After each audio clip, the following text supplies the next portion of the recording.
आता आपण जातोय पुढच्या रेसिपीकडे. पुढची रेसिपी काय आपली? आपली पुढची रेसिपी आहे ते वेलकम ड्रिंक आहे, कोकोनट डिलाइट. Coconut delight. ही कोणाची आहे रेसिपी? फाइंड. ऍक्च्युली ही म्हणजे माझी सासू बनवत होते आणि मी पण आता बनवते. ओके. साहित्य सांगता का मला? ह्याच्यामध्ये आपण घेतले पायनॅपलचे ज्यूस घेतलं आहे, व्हॅनिला आईस्क्रीम आहे, कोकोनट मिल्क आहे, स्ट्रॉबेरी क्रश आहे आणि पिठी साखर आहे. ओके. इथे काय पिना टाचण्या काय आहेत? हा, म्हणजे ते सजावटीसाठी मी तुम्हाला दाखवणार आहे. ओके. आणि हे आपण ते सजावटीला वापरूया. हे काय काय याचे? अननस. हा, पायनॅपल आहे, थोडेसे मोसंबीचे काप आहे. ओके. चला, साहित्य बघितलं. आता जाऊया आपण कृतीकडे. काय करणार कृती तुम्ही? मी तुम्हाला पहिला जरा हे सांगते. अच्छा, आधी तयारी करून घ्यायची का? हा, म्हणजे पायनॅपलचे मी जे ज्यूस केलंय ते प्रिझर्वेटिव्ह मेथड म्हणून केलं आहे. बरं, ते कसं केलं? बाजारात तुम्ही पायनॅपल आणा, मीडियम साईजचं असलं तर त्याचं साईडचा सगळा हिस्सा घेऊन घ्या, मधून सगळा हिस्सा असलो तो काढून टाका. आणि मग त्याला म्हणजे मीडियम साईजचं पायनॅपल असेल तर त्याच्यामध्ये 5 टेबलस्पून साखर टाका आणि 1 ग्लास पाणी टाका. 5 टेबलस्पून साखर आणि 1 ग्लास पाणी. ओके. आणि त्याला मिक्सीमध्ये फिरून टाका पायनॅपलचे पीसेस बरोबर. आणि मग त्याला स्ट्रेनरने स्ट्रेन करून गाळून ते ज्यूस तुम्हाला जे भेटेल त्याला तुम्हाला 5 ते 6 मिनिटं फास्ट गॅसवरती उकळवायचं आहे. Okay okay.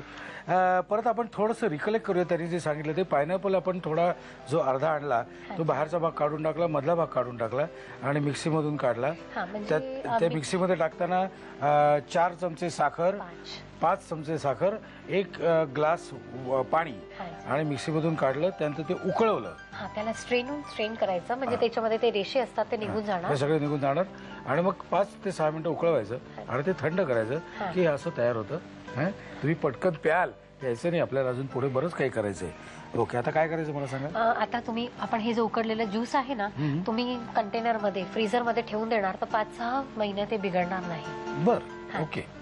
आता प्रथम आपण हे ज्यूस घेऊया पायनॅपलचं. जेवढ्या प्रमाणात आपण हे ज्यूस घेतो तेवढ्याच प्रमाणात आपण कोकोनट मिल्क. बर. ओके. आणि त्याच्यामध्ये आपण टाकूया व्हॅनिला आईस्क्रीम. करीबन 2 टेबलस्पून व्हॅनिला आईस्क्रीम मी घेतला याच्यात. अरे, तुम्ही सगळंच टाकून दिलं? हा. आणि ह्याला आपण फिरवून घेऊया ब्लेंडरने.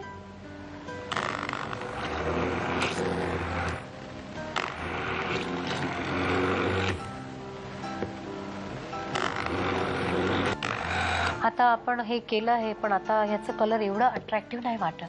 तर कधी असं झालं ना तर तुम्ही 1-2-3 थेंब आपण ह्याच्यामध्ये lemon yellow colour, liquid colour भेटतो ना. बरं, बाजारात मिळतो तो. हा जी, बिलकुल बाजारात भेटतो, ते आपण टाकूया. म्हणजे त्याचा कलर एकदम अट्रॅक्टिव्ह होणार. बरोबर.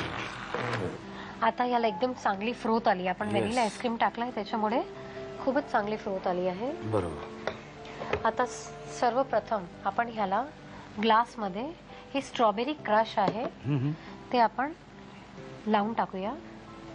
अच्छा, लावायचं? हा जी, म्हणजे असं त्याला रोल करायचं. Okay okay.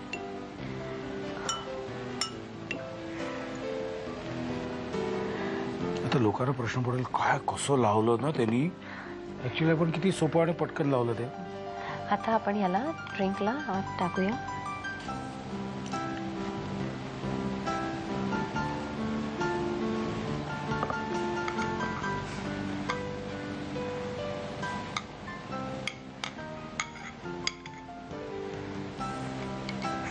क्या बात है, क्या बात है यार.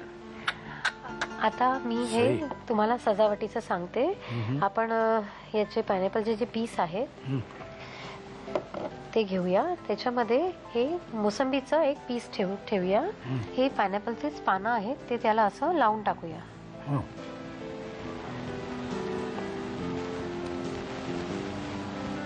आणि मग आपण याला जस्ट असं काप देऊन आपण असं लावून टाकूया. क्या बात है. So this is ready to serve. Yeah, this is very ready to serve. होय होय. क्या बात है. कसे कलर झालेत बघा सगळे, हे ना.